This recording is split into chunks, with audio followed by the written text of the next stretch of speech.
Merci beaucoup, Oleg, c'était excellent. Je crois que le mot pour captif, c'est le mot qu'on utilise qui était utilisé, lorsqu'on a déporté Israël à Babylone. C'est ce mot captif sous-entend le fait d'être déporté. Et c'est de toutes les pensées qui captivent, qui nous déportent, qui nous amènent dans une autre réalité que celle de la parole de Dieu, la pensée de Dieu, du cœur de Dieu. Et on doit amener ces pensées. Et ce que disait Oleg, c'est important de savoir qu'on ne peut pas ne pas penser. Vous êtes d'accord avec moi? Et même, des fois, c'est difficile c'est difficile de penser la bonne chose, même des fois. On pense des mauvaises choses. Et des fois, beaucoup de chrétiens vivent dans la culpabilité parce qu'ils voient ces pensées en eux. Mais le problème, ce n'est pas d'avoir ces pensées-là, elles sont là. Parce que l'Écriture dit qu'on a notre ancienne nature qui est présente. Et comme le rappelait Oleg, il y a une guerre spirituelle, il y a des traits enflammés dans Éphésiens 6 qui viennent souiller nos pensées, qui viennent souiller notre âme, nos émotions, et ça produit des pensées. Mais ce n'est pas le problème, ça. C'est qu'est-ce qu'on fait, on va dire, quelle autorité on va avoir ces pensées, en fait. C'est pour ça qu'il dit qu'on doit rendre captives ces pensées. C'est-à-dire qu'on doit les attraper et les déporter. Et les amener à l'endroit où elles n'auront pas d'autorité sur notre âme.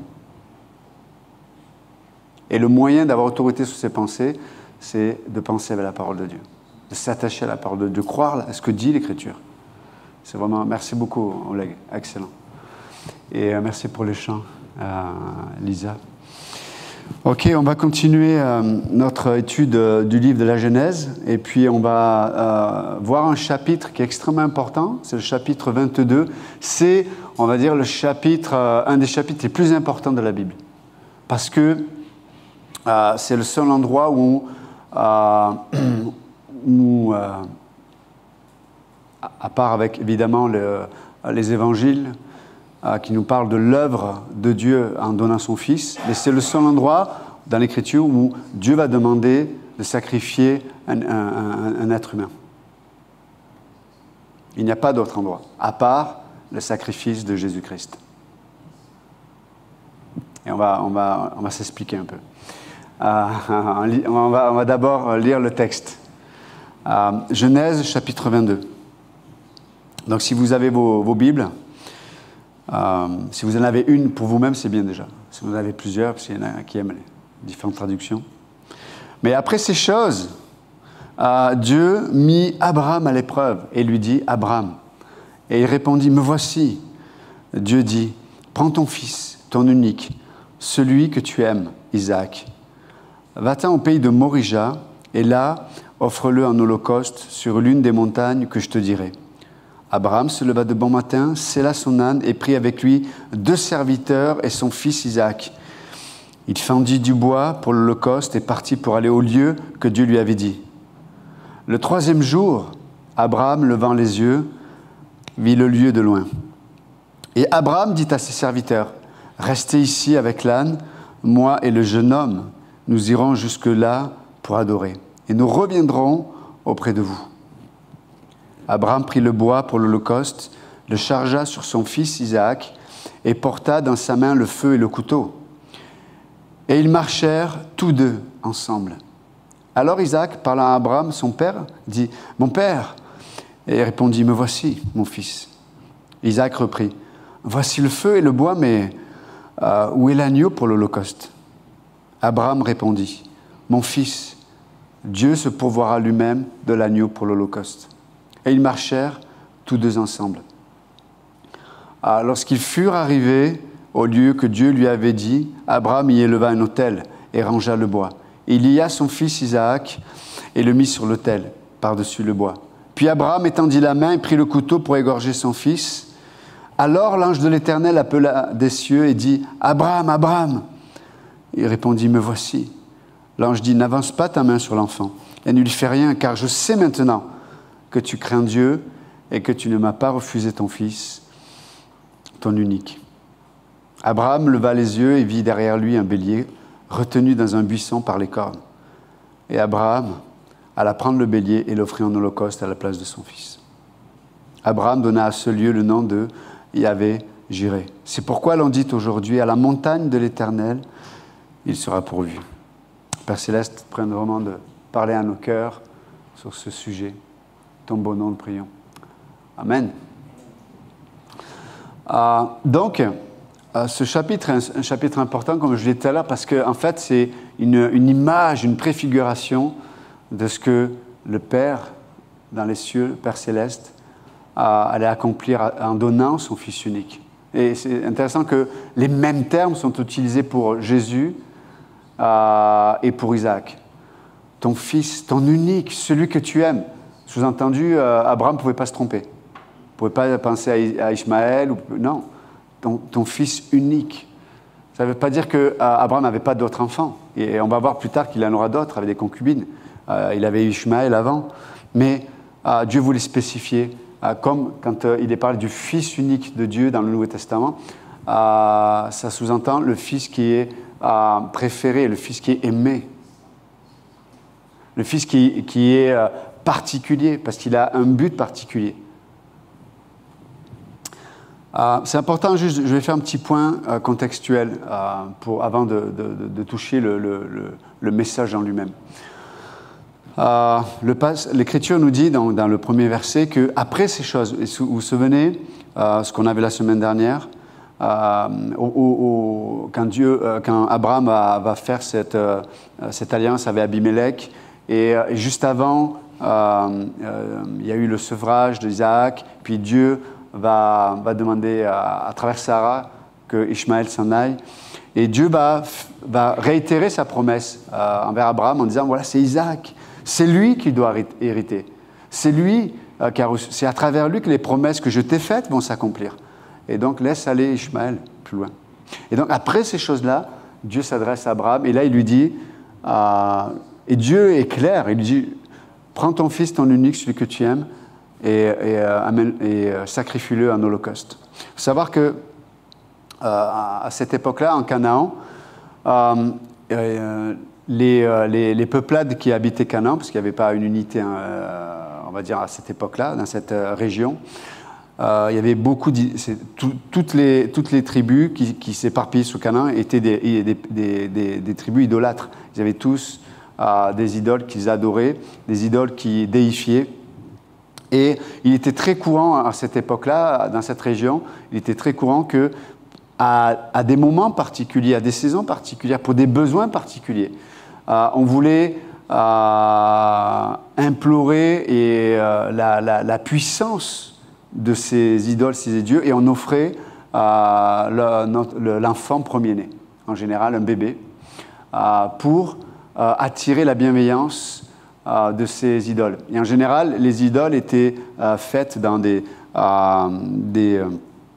en structure métallique en général, et à l'occasion de ces sacrifices, on faisait chauffer le métal de l'idole et on plaçait vivant le bébé qui mourait évidemment brûlé dans des douleurs atroces, quoi.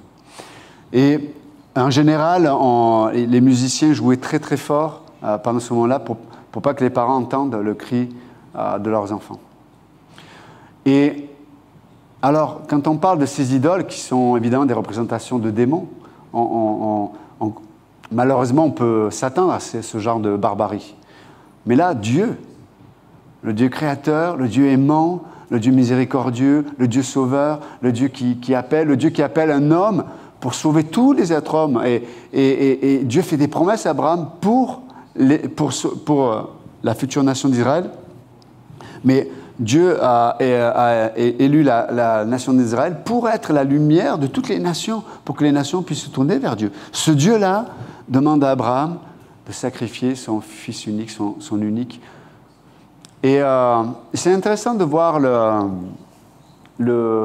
réponse d'Abraham.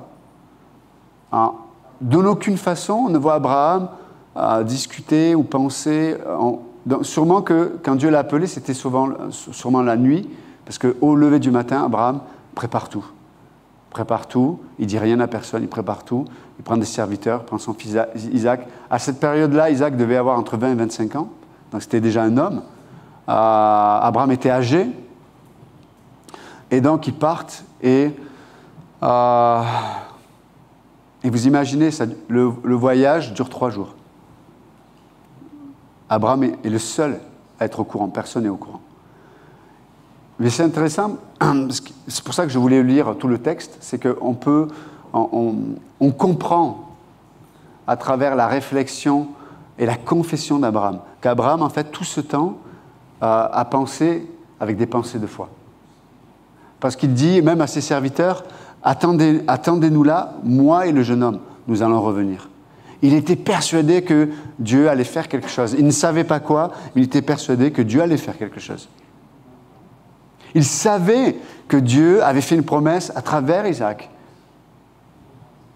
Et pendant 3 jours, Abraham, j'imagine, a essayé de réfléchir comment il a été préoccupé, non pas par le sacrifice qu'il devait faire de son fils, mais il était préoccupé ou occupé avec la pensée de comment Dieu allait agir ou intervenir. Pensée de foi. Pensée de foi. Et on peut voir que, du coup, c'est comme si ça ouvrait des portes vis-à-vis de ce que Dieu est capable de faire. Des fois, on n'est pas en capacité de voir ou d'accepter ce que Dieu voudrait faire.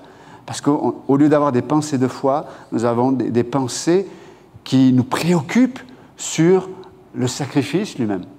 Et c'est le premier point que je voulais souligner à travers ce texte, c'est que Dieu va nous tester. Dieu va tester toutes choses dans notre existence. Tout va passer au crible du test. Tout. Tout. Même l'appel de Dieu, même les dons de Dieu, tout va passer au crible du test. Nos relations vont passer au crible du test. Nos emplois du temps vont passer au crible du test. Nos priorités, notre amour sur peut-être des personnes, sur des choses, va passer au crible du test. Et le test ultime, pour ceux qui sont parents, il n'y a pas plus grand test que de choisir, de préférer Dieu plus que son propre enfant. Parce que tous les tests ne se valent pas. Hein, si je sors et que ma voiture ne fonctionne plus, elle est en panne, ça va me coûter tant d'argent pour la réparer, et que ça tombe mal, c'est un mois où financièrement c'est difficile, c'est un test. C'est un test. Qui n'est pas évident, mais c'est un test. Par contre, si on m'apprend que j'ai le cancer et que j'ai 2 mois à vivre, 3 mois à vivre, ou que la personne que j'aime le plus doit mourir dans quelques mois, c'est un autre test. Vous êtes d'accord avec moi? C'est autre chose. Mais dans ce passage, nous comprenons que Dieu veut tester toutes choses parce que le test est le moyen que Dieu utilise pour nous rendre libres. Parce que qu'on le veuille pas, notre cœur a ce penchant à l'idolâtrie. Notre cœur a ce penchant à s'attacher de la mauvaise façon aux gens, aux choses et aux circonstances. Et cette forme d'idolâtrie, c'est ce qui enferme notre ego et qui fait que notre ego va résister, comme le rappelait Oleg, va avoir des forteresses de raisonnement parce que je suis obligé de lever des forteresses de raisonnement pour préserver, pour protéger mon ou mes idoles. Mais Dieu nous aime assez. Dieu aimait parfaitement Abraham. Dieu aimait parfaitement Isaac. Et Dieu a amené le test. Et l'Écriture dit, hein, c'est clair, Dieu a voulu tester la foi d'Abraham.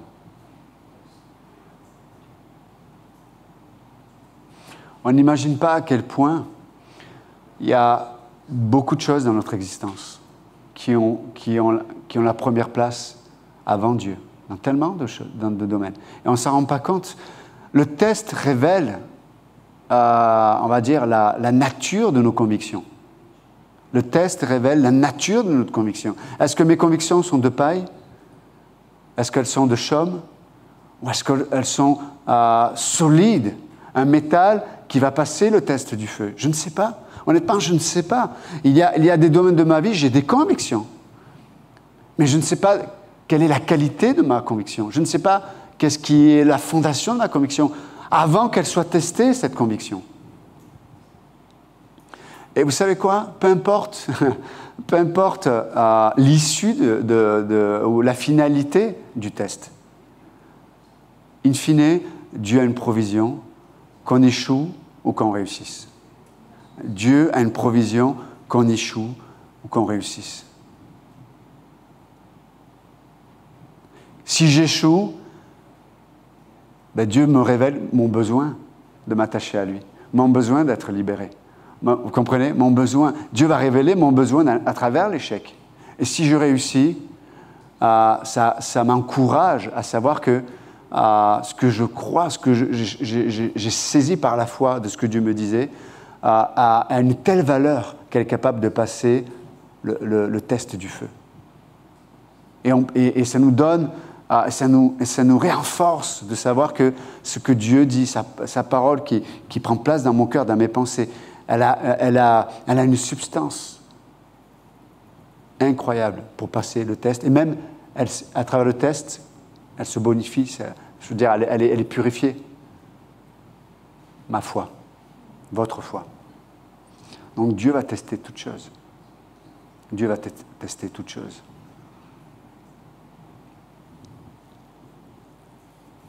Quel rapport je vais avoir avec Dieu à l'issue du test? Abraham, il a choisi, comme le rappelait Oleg, il a choisi de s'attacher au cœur de Dieu. Et si vous lisez Hébreux chapitre 11, versets 17, 18 et 19, c'est intéressant. L'Écriture nous éclaire un peu sur ce moment dans la vie d'Abraham. L'Écriture nous dit que Abraham s'attendait même à la résurrection d'entre les morts. N'oubliez pas, à cette époque-là, il n'y a aucune mention de résurrection. Dieu n'a parlé d'une aucune façon de la résurrection à cette époque-là. Mais quand on marche par la foi, c'est intéressant. Il y a deux choses qui se passent. Il y a l'action de Dieu et l'action de notre libre arbitre un peu, qui est éclairée par le Saint-Esprit. L'action de Dieu, notre action à nous, la foi, c'est de croire Dieu, de focaliser sur qui Dieu est. Et de ne pas s'associer avec mes sentiments, mes blessures, mes incompréhensions, mes pourquoi. Je m'attache, je dis, ok, non, je choisis, je veux croire Dieu. Je crois son cœur. Je sais que Dieu est amour, comme on le disait jeudi. L'action de Dieu par le Saint-Esprit, c'est qu'il fait deux choses. Il amène la paix. Vous savez que, c'est pour ça que je parle de libre arbitre, là, je reviens un peu à nous. En fait, c'est quand on arrête de se battre avec Dieu. Quand j'arrête de me battre avec Dieu, Dieu fait deux actions dans notre âme. La première, c'est qu'il amène la paix. Vous savez, avant, quand vous voyez le test, quand vous voyez ce que Dieu vous demande, on a tendance à être occupé, préoccupé, à vivre dans la crainte, dans l'angoisse, je vais perdre la chose ou la personne. Puis à un moment donné, quand on arrête de se battre avec Dieu, il y a quelque chose de surnaturel qui se passe. Il y a la paix de Dieu, Philippiens 4, qui surpasse toute intelligence et qui apaise nos cœurs. Et la deuxième chose, qui n'est pas systématique, mais qui arrive très souvent, c'est qu'il y a une illumination de la nature de Dieu ou des actions de Dieu quand on vit ça. Ce que je veux dire par là, c'est qu'Abraham, je viens de le dire, n'avait aucune connaissance de la résurrection. Mais parce qu'il a marché par la foi, il a été éclairé par le Saint-Esprit des milliers d'années avant la résurrection, ou l'idée de résurrection. Il a été éclairé par le Saint-Esprit. C'est extraordinaire. On n'imagine pas à quel point Dieu peut opérer des choses incroyables dans nos vies, dans nos cœurs, dans nos pensées, quand on le choisit, quand on arrête de se battre avec lui. Donc ça, c'est la première chose, le test. Dieu teste tout. La deuxième chose que l'on voit, c'est la première apparition dans la Bible du mot « amour ». C'est la première apparition. Et toutes les premières apparitions d'un mot dans la Bible vont donner une compréhension de ce mot dans tout le reste de la Bible. Et donc là, le mot amour est associé directement avec le sacrifice.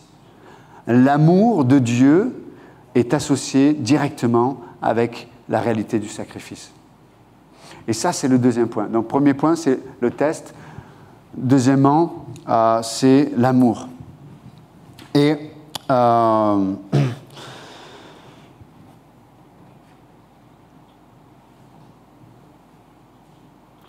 Dieu, à travers les tests qu'on vient de spécifier, Dieu veut que la fondation de nos actions, la fondation de nos pensées, la fondation de notre foi soit l'amour.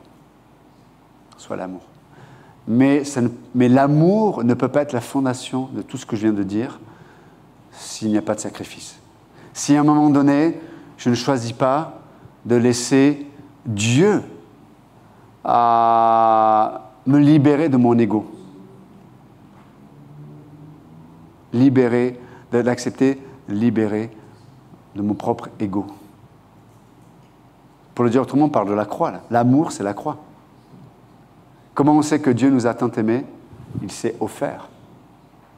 Donc là, pour ça que l'amour est lié au sacrifice. L'amour est lié au sacrifice. Et vous savez,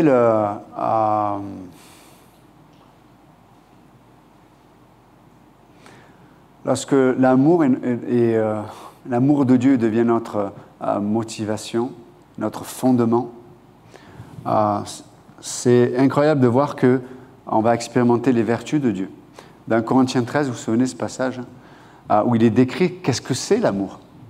L'amour est patient, l'amour ne soupçonne pas le mal. Et toutes ces vertus qu'on aspire à ça, non? Quand vous lisez en Corinthiens 13, vous dites « Waouh! Waouh !» Paul, pourquoi il parle de ça dans Corinthiens 13? Parce que les Corinthiens, et eux, étaient plus attachés à l'expression de leur don spirituel, ils étaient attachés à la puissance de Dieu. À la puissance de Dieu. Mais ils avaient oublié une chose, c'est que la puissance de Dieu s'opérait à travers la croix, et la croix fait que la puissance de Dieu passe par d'abord l'amour de Dieu. L'amour de Dieu. Et c'est pour ça qu'il est dit que même dans Corinthiens 13, il dit, même si vous aviez la foi pour transporter les montagnes, il fait directement un lien avec ce que Jésus avait enseigné sur la foi. Si vous aviez juste un peu de foi, vous diriez à cette montagne, va, jette-toi dans la mer, et elle le ferait. Donc il fait référence à ce que Jésus a dit de la foi. Il dit, mais même si vous aviez la foi pour transporter les montagnes, si vous n'avez pas l'amour, ça ne vaut rien. Parce que je peux avoir la foi en la puissance de Dieu. Mais pour autant, Dieu m'appelle d'abord à avoir la foi en son cœur, en son amour. En son amour. Et vous savez, quand j'ai juste la foi en la puissance de Dieu, et si la fondation n'est pas l'amour, je vais avoir des moments difficiles avec les autres. Parce que je suis capable de m'attendre à Dieu pour que ce dernier fasse de grandes choses, mais je ne m'attends pas à Dieu pour qu'il me revêt de sa puissance pour aimer l'autre. Or, la puissance de la croix s'opère, quand la puissance de la croix s'opère dans nos cœurs, elle produit l'amour. Elle produit l'amour inconditionnel. Vous vous souvenez quand Moïse est allé voir Pharaon avec son frère Aaron, et puis ils ont jeté vous vous souvenez, le bâton se transforme en serpent. On peut voir, et on voit ceux qui entouraient Pharaon, les prêtres, les magiciens, ont fait la même chose. Donc, dans ce monde, il y a des puissances. Les démons sont puissants. Ils peuvent faire des miracles. Ils peuvent opérer des prodiges. Dans les derniers temps, l'Écriture nous dit que le diable et l'Antéchrist, et ils vont faire des choses extraordinaires. Mais il y a une chose qu'ils ne sont pas capables de faire. C'est l'amour. Alors, le diable copie toujours ce que Dieu fait. Donc, il propose un amour, mais un amour qui est rempli de compromis. Un amour qui va s'opposer à la volonté de Dieu. Moi, je vous parle de l'amour qui est en harmonie avec qui Dieu est, parce que Dieu est amour. Et donc, quand l'amour vient de Dieu, et si c'est l'amour de Dieu, il est en harmonie avec le caractère et la nature de Dieu. Et quand l'amour devient la fondation, on va être libéré de quelque chose d'important, la justice propre. La justice propre. Quand je protège mon ego, je suis rempli de justice propre. C'est moi qui détermine ce qui est bien, ce qui est mal, et je juge les gens, et je juge qui ils sont, leur comportement. Ah, si, tiens, il est passé à côté de moi, il ne m'a pas dit bonjour, et puis je vais faire dans ma tête, je dis oui, mais parce qu'il est comme ça, elle est comme ceci, il est comme là. Et on connaît pas on juge le cœur des gens sans savoir réellement ce qu'il y a dans leur cœur. Il n'y a que Dieu qui sait ce qu'il y a dans leur cœur. Et du coup, quand on vit comme ça, dans notre justice propre, des fois, on devient bizarre avec les gens. Quand tu juges quelqu'un dans ton cœur, tu ne peux pas être libre avec les gens. Quand tu es dans leur présence, tu n'es pas libre. Mais lorsque la fondation est l'amour de Dieu, il y a une grande liberté. Il y a une grande autorité. Quand la fondation n'est pas l'amour de Dieu, on est dans l'insécurité. On vit dans la crainte. Parce que quand ce n'est pas l'amour de Dieu qui règne, comme je disais tout à l'heure, je vais protéger, je vais garder, je vis dans l'insécurité. Et en fait, je vis constamment dans la crainte, je vais essayer de tout contrôler. Parce que quand tout est contrôlé, je suis sûr d'éviter de me trouver en difficulté ou de souffrir. Mais mes amis, pour la plupart d'entre nous, on a déjà essayé. Hein. On peut faire tout ce qu'on veut, passer tout notre temps, notre argent, notre intelligence, nos capacités à tout contrôler. Dieu se fait un malin plaisir. Un malin plaisir, Dieu, il se fait, à nous prendre toujours à contre-pied. Donc le premier, c'est le test. Deuxièmement, c'est l'amour. L'amour, la fondation. Et c'est ce que Dieu veut voir dans nos vies, ce que Dieu veut voir dans nos cœurs. Et vous savez, quand on aime, Paul dit « l'amour de Dieu me presse ». Quand la fondation devient l'amour de Dieu, je ne vis plus sous une loi. Je ne fais pas la volonté de Dieu parce que je la connais seulement, mais je fais la volonté de Dieu parce que je prends plaisir dans mon esprit, parce que le Saint-Esprit règne en moi. Je prends plaisir à la volonté de Dieu. Vous comprenez? Parce qu'on peut connaître la volonté de Dieu, on peut savoir ce qu'il faut faire, ce qu'il ne faut pas faire.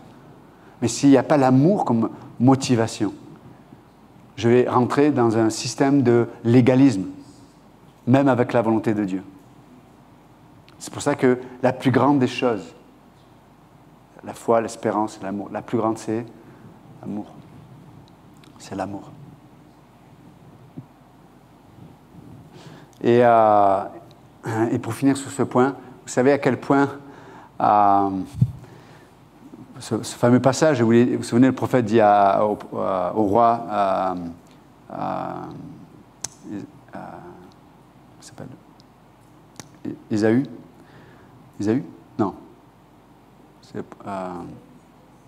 Non, Saül, pardon, Saül. Wow. Saül. Comme j'ai une mémoire visuelle, j'avais les bonnes lettres, mais pas au bon endroit. Dans quelques mois, il faudra me... Hein? C'est le début de la fin. Là. Mais, vous vous souvenez, le prophète dit au roi Saül, il dit, mais Dieu prend plaisir plutôt à l'obéissance qu'au sacrifice. Et c'est intéressant de voir que très souvent, on peut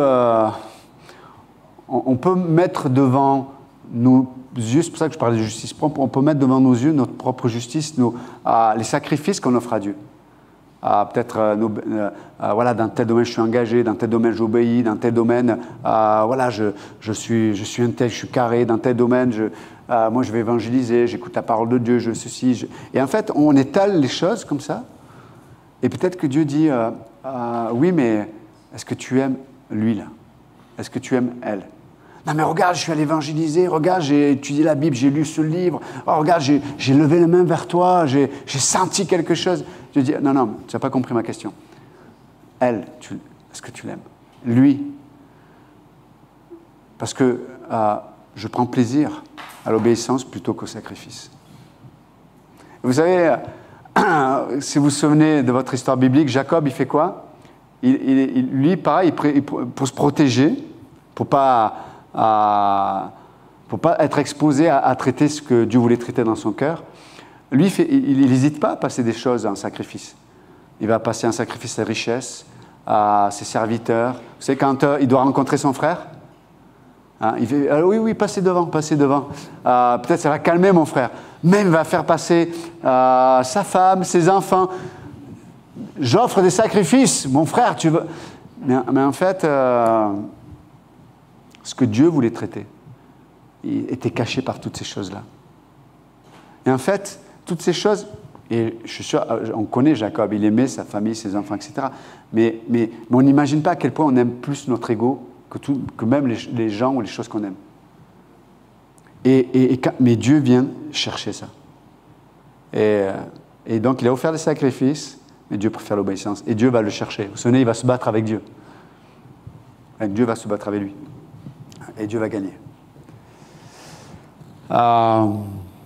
Troisième point, pour finir. Donc, on a parlé, le premier point, c'est le test. Le deuxième point, c'est l'amour. Et la troisième chose que l'on voit, et là, pareil, c'est la première apparition dans la Bible de ce mot, c'est l'adoration.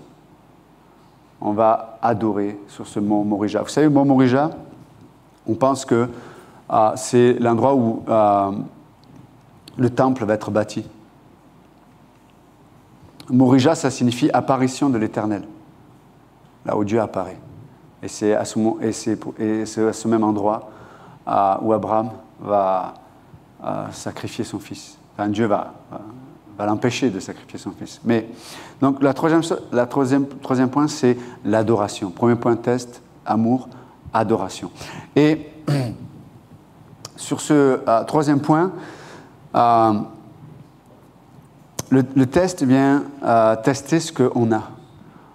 L'amour, vient tester nos motivations. L'adoration, c'est qu'est-ce que j'apporte à Dieu, en fait. Qu'est-ce que j'apporte à Dieu? Qu'est-ce que j'apporte à Dieu? Et vous savez, Dieu ne nous demande pas de lui apporter quelque chose qui, au préalable, il nous a déjà donné. Et je vais vous donner un exemple. Je peux avoir une situation, encore une fois dans l'existence, qui peut m'amener à la négativité. Voilà, il y a cette situation-là, je suis négatif, je bois du noir, je peux entrer dans la pitié de moi-même, la dépression, la colère, la réaction.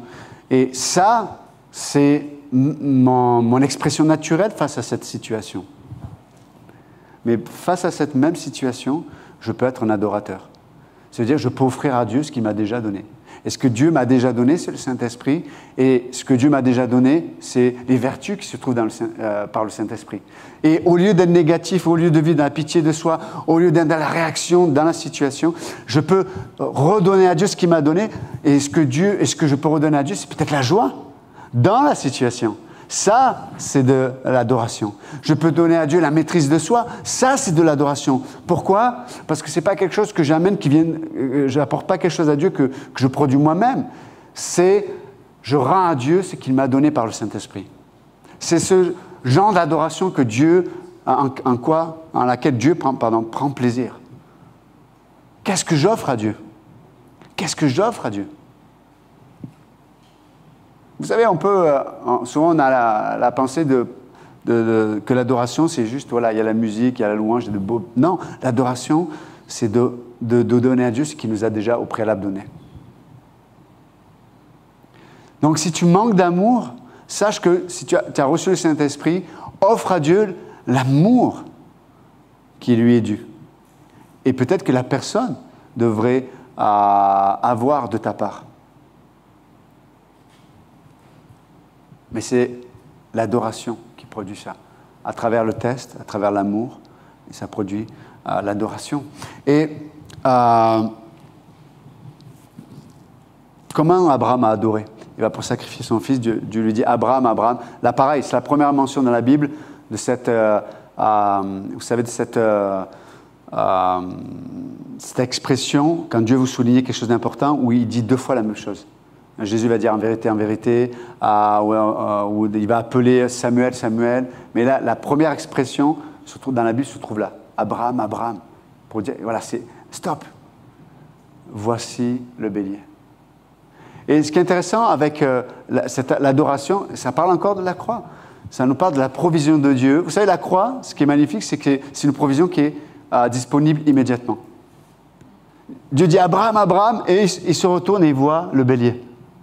De la même façon, quand on veut adorer Dieu, je parle de la joie, la maîtrise de soi, etc., on va expérimenter la provision immédiate que seule la croix peut produire dans notre existence.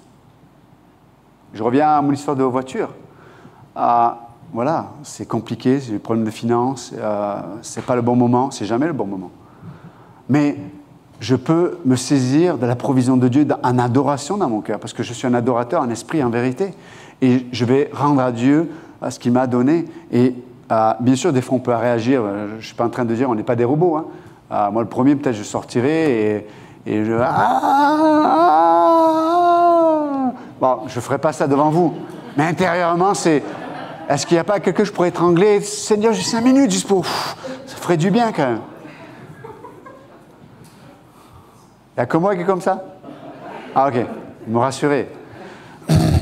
Mais ça, la première réaction est comme ça. Mais après, à un moment donné, il dit, non, on est des adorateurs.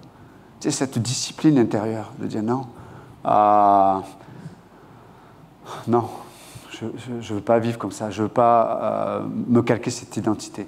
Non, ok, je réagis comme, ok, mais ce n'est pas qui je suis, non. Je veux être un adorateur. Je rends à Dieu. Ok, il y a cette situation, maîtrise de soi, il y a la joie, qui est la vertu du Saint-Esprit. Et c'est la croix qui me donne la provision immédiate. Et après, peut-être qu'il y aura la provision qui va arriver pour peut-être payer les réparations, avoir le moyen de finir le mois. Vous comprenez ce que je veux dire? Mais la provision immédiate qui est sûre, qui est certaine, elle est là pour nous. C'est la croix. Et il y a toujours ce bélier qui représente Christ, qui a déjà été crucifié. C'est ça la croix. Ça a déjà été fait. Elle est là pour nous, cette provision, de façon immédiate. Est-ce que vous me suivez? Ok. Et j'aime ce que Dieu dit, pour finir, ce que Dieu dit à Abraham. Il dit, mais maintenant je sais que tu as la crainte de l'Éternel. Est-ce que Dieu n'est pas omniscient? Il ne sait pas toutes choses? Bien sûr qu'il sait toutes choses. Mais Abraham, et nous avions besoin de savoir qu'Abraham avait la crainte de l'Éternel. Dans son cœur, il savait que Dieu allait intervenir d'une façon ou d'une autre, même à travers la résurrection d'entre les morts. C'est extraordinaire. Et la crainte de l'Éternel, cette conscience qui est aiguisée et qui est en harmonie avec la présence de Dieu. C'est ça la crainte de l'Éternel. Et du coup, il y a des choses que je ne permets plus dans mon existence quand je suis seul avec moi-même ou avec des gens. Vous savez, quand on est dans la famille, des fois on a cette expression, je me laisse aller là. Hein? Ce que je ne me permettrai pas d'être ou de faire ou de dire quand il y a du monde, quand on est entre nous, bon, on se lâche un peu, quoi. Non, quand il y a la crainte de l'Éternel, non, ma conscience est déguisée avec la réalité de la présence de Dieu. Et si je me suis laissé aller, il y a la repentance, il y a la confession. Non, je n'accepte pas d'amener cet environnement dans ma vie, dans mon intimité quand je suis seul ou quand je suis avec les membres de mon intimité, les membres de ma famille. Non, ce n'est pas ce genre de vie que je veux pour mon existence. Mais pasteur, cette vie spirituelle que tu me décris, c'est la marche simple par la foi. C'est la vie chrétienne normale que je vous décris là. On a reçu une puissance, le Saint-Esprit, qui vit en nous. Je ne comprends pas ce que je dis, mais je vous le dis. C'est vrai. Donc, merci Seigneur. Merci Père encore à prier. Merci Seigneur pour ta parole. Merci pour ce que tu opères dans nos vies, pour ta présence, pour toute cette lumière que tu veux mettre dans les situations de nos vies. Tu n'es pas virtuel, tu viens vraiment nous chercher pour que nous puissions avoir une vraie relation avec toi. Merci notre Dieu. Merci pour ta parole qui est tellement précieuse, tellement riche, tellement... Waouh Seigneur, incroyable. Merci Jésus. Nous t'aimons et t'adorons Seigneur. Voilà, te prions de toucher nos cœurs, nos vies. Et aide-nous Seigneur. Être comme Abraham sur le chemin du sacrifice. Que nous puissions être occupés, préoccupés avec comment, dans ta grâce, ta miséricorde opère. Merci Seigneur. Donc, bénis le reste de cette soirée. Dans ton nom précieux, nous prions. Amen. Que Dieu vous bénisse.